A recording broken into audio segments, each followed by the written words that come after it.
Hi guys, welcome to a Mixed Stardust Let's Play. This is my first video ever, and you'll have to forgive me if things are a little rough around the edges. I'm unfamiliar with the whole recording process and editing. I'd like to take this time while the game is loading to go over the software that I've used here to create this video. Okay, first of all, I used a combination of Blender, Linux Multimedia Studios, and OpenShot Studios to create that introduction video. I'm doing my voice recording here with Audacity. I use OBS Studios to do all my video editing, and I do other image editing, such as hopefully, which will be included in this video, a thumbnail which I created for Factorio using GIMP. So I'd like to just shout out a special thanks to all of the people who have made this video possible for me. They work very hard for these open source software programs, and they're all available under GNU licensing, which will be free and available for anybody to find these programs to download off of the internet. So we're going to start a new map. This will be my first time using the default settings. I've played this game before, and I've used the real worlds, and I decided to go with something a little bit different. I haven't quite launched the rocket yet, but I'm very close, and I just got excited about making these videos. So for those of you who are unfamiliar with the game, Factorio is a pretty fun factory type simulator with a little bit of kind of I want to say Starship Troopers kind of feel to it. You'll see once I start getting into the combat aspects of things. So the goal of the game, in order to win, is essentially to launch this rocket. You got to build this gigantic factory, gather all of these resources, and fight off endless swarms of bugs. It's a lot of fun. So right now you can see I'm scoping out the areas I have for my resources. And right around here somewhere, I've got some coal that I plan to gather. Okay, so the first thing I'm going to do is clear out these trees, because that's way too many trees to be in my resource zone here. So once I find a spot to place my coal miner, I'll get to work doing that. A really cool trick that I found using these things actually is I just kind of stand in front of it, I feed it this wood, and I hold the F button. That'll keep it running for a little while I mine the rest of this wood. The beginning's a little bit boring. You're gonna stand around for a little while, you know, but it gives you time to, if you're new to the game, it'll give you a little bit of time to get a feel for the UI and, you know, what else is going on in the game. One big thing that you're going to need to learn in the game is the technology research and how to effectively automize your factory, which you can use a combination of treadmills and these really cool arms. They're called inserters. So use your inserters. They'll automatically put things wherever you want them to. Essentially, they by default only go in two directions. Okay, so as you can see, as I'm in my inventory, I'm holding the F button, and even though I have this interface open, it's still not interfering with the video gameplay. So I can continue to press in-world controls while I'm on my interface. So right now I'm basically just going to burn down this wood while I'm collecting the coal that this burner mining drill is harvesting. It's going to take a couple of minutes here. So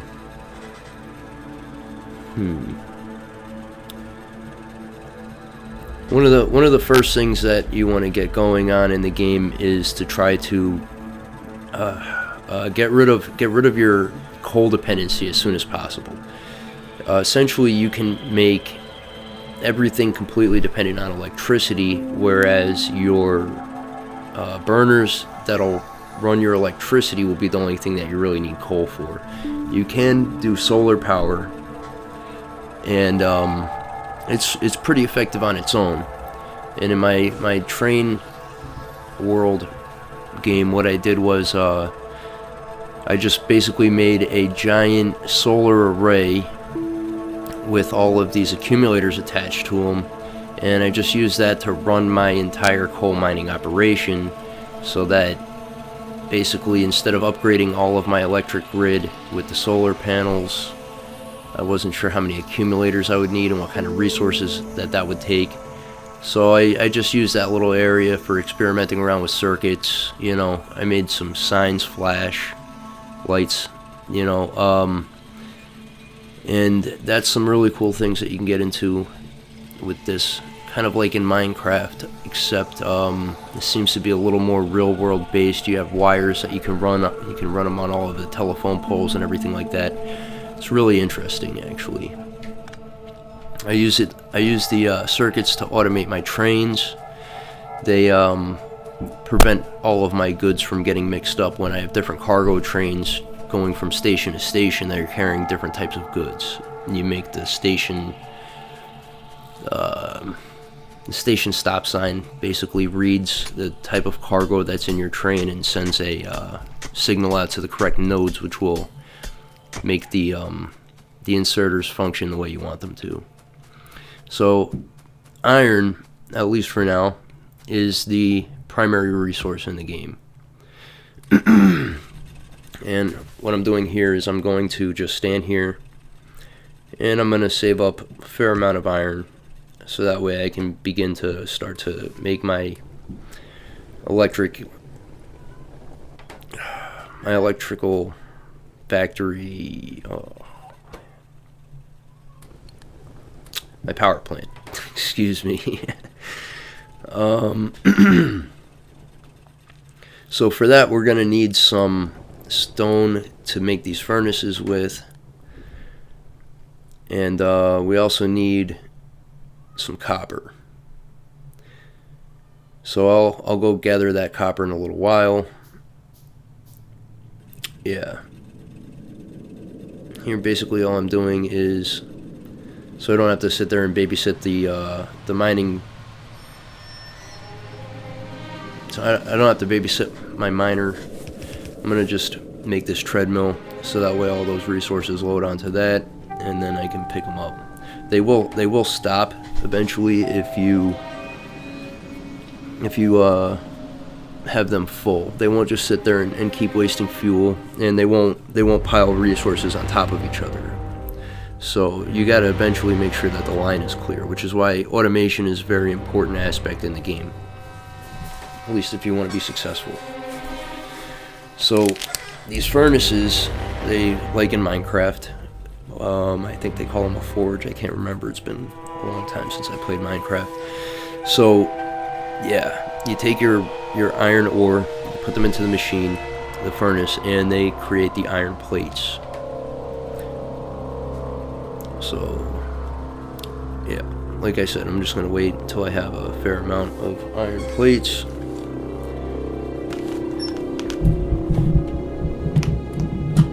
And you'll see later on, what I'll do is I'll have a gigantic forge area where all of my resources will kind of be routed into a central hub where they'll be smelted in the phases that they need to be and out processed later on into the automated factories, which make the other prerequisite items that you need to create the more advanced recipes in the game.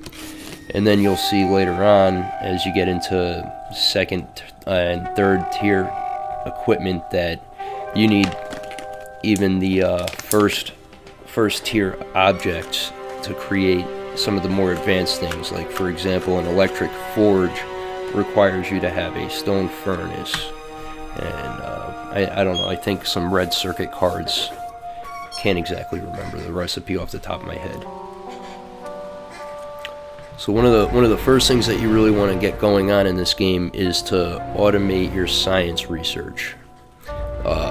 Your research is produced by building these potions that you need. I think that they call them Science Research 1 and 2, and you have Military Research.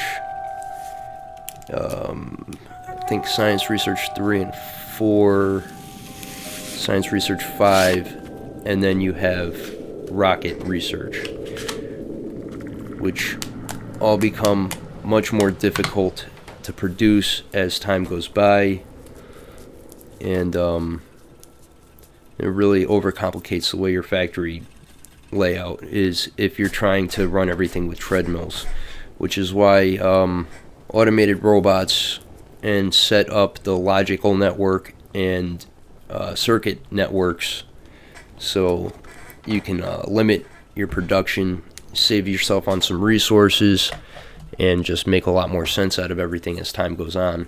Instead of basically what I used to do was just run a bunch of treadmills all across the map, and they'd be bobbing and weaving in and out of each other, and it got so messy there was no room for anything. And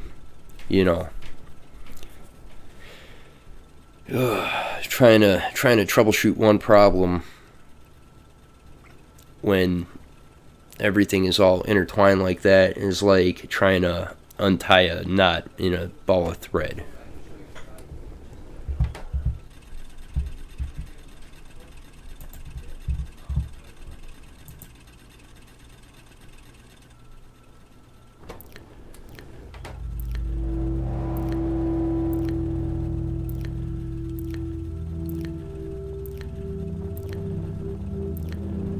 Alright, well, I'm going to pick this thing up now anyway.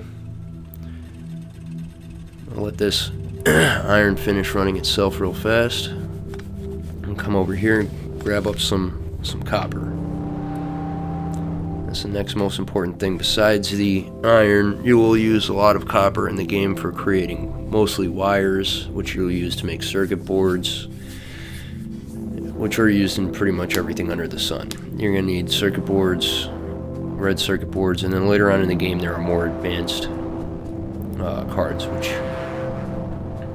do other things as well. You can add speed modules and production yield modules and all kinds of things into your production buildings, and depending on how you want to use them, they make the buildings a lot more efficient. So, because I don't feel like standing here babysitting this copper, as soon as I have enough, I'm going to hook up this electricity, and I'm going to get a inserter arm feeding things into my forge, so that way I don't have to sit here and babysit my copper mine. You'll see how the inserters work once I get that set up. It's just going to take a few minutes here while I gather enough resources to make my first one, and then I have to go over and build my power plant. Another important thing that you're going to need to know is that you need to run power lines everywhere that you go in order to give power to your electrical machines. And you'll see also later on, you get more advanced electricity research, which will give you access to. So yeah, later on in the game you'll get access to better electricity, which will prevent you from having to run so many poles all over the place and basically making your electrical grid look like a hot mess. I hate it when I look at things and they're all over the place. It's really confusing to follow. I like to kind of try to make everything run a nice, organized, tight little grid.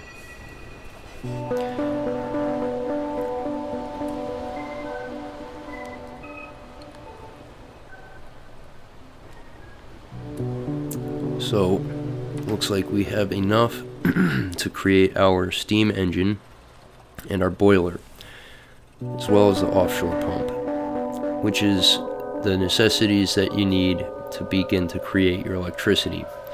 Now if you notice that copper wire and the iron gear wheels that I just highlighted, you're going to need a lot of those in the future. Your gear wheels are essential to almost basically everything in the game, which is one reason why you're so iron dependent on everything that you do.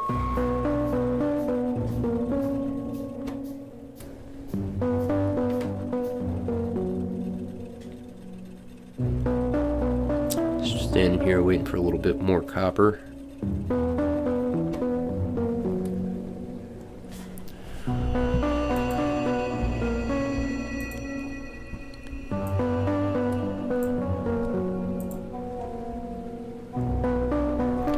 Alright, I've got about another 4 more minutes left in this video. I think by the end of this video I'm going to have my power plant started, and I think I'll have my iron mine situated, or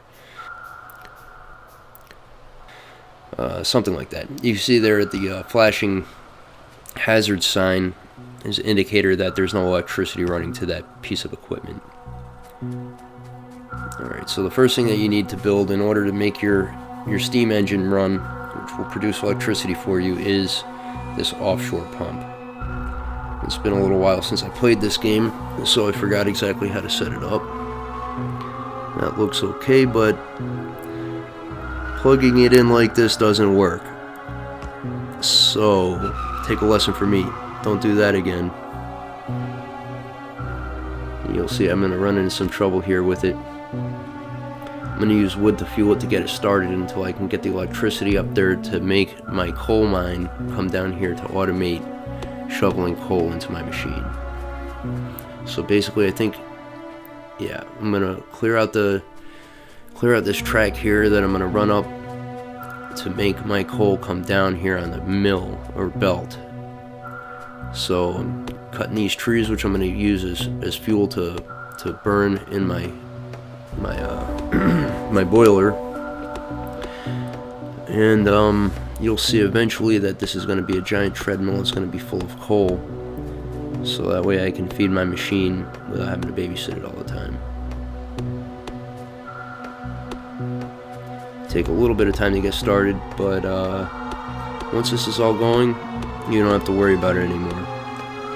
And one thing that I don't really like too much about this version of the game is that in the default game, as it is of yet, there's not too much reason for the wood or the trees in the game other than to basically act as a terrain, kind of navigate around and this and that. There's a very, very active modding community in this game, and I've played some heavily modded games that my brother and I launched on a private server, which was a lot of fun to play around with. The one that I liked the most, I think, was Bob's Mods. So I'm going to say thanks for all the hard work on that, Bob, and please keep making more mods, because I really enjoy them. And I like the fact that you have more core resources put into your game. It makes it a lot more interesting.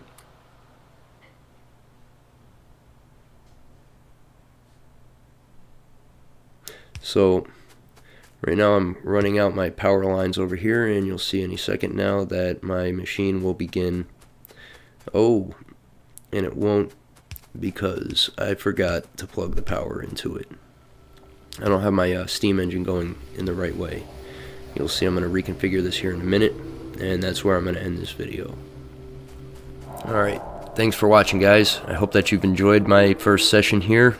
I've got another 2 more sessions planned for the moment. This will be put out by the end of the week, and as my video editing quality gets better, you know, the videos will become better and better as time goes on, and I'm going to put out some more Let's Plays about all different kinds of games that I enjoy to play.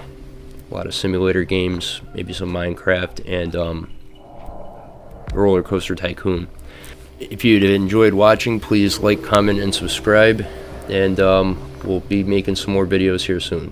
Thanks a lot.